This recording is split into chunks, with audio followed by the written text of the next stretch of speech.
Spain থেকে চিন্তা করছে যে আমি এখনই আসবো, কারণ ফুটবল রিলিজ হচ্ছে এবং চিরাং থেকে আসছে, কেউ পাবনা থেকে আসছে, যশোর থেকে আসছে, সারা বাংলাদেশ থেকে আসছে এবং এরা এগ্রেসিভ পাগল ফ্যান এবং আমি এদেরকে শ্রদ্ধা করে এদেরকে সেলুট জানাই।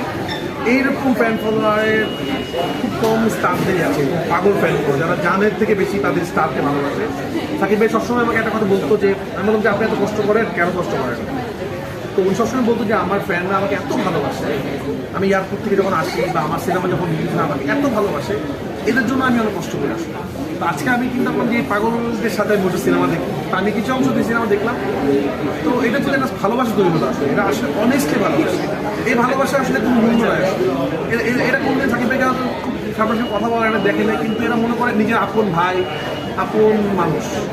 এই যে ভালোবাসাটা, এটা আসলে অনেক ভালো লাগছে আমার কাছে। এই জন্য আমি চিন্তা করলাম যে আমি ওদের সাথে দেখা করি, ওদের পালস বুঝে ওরা কী খুশি হয় এবং ওরা সবাই অনেক খুশি। তারা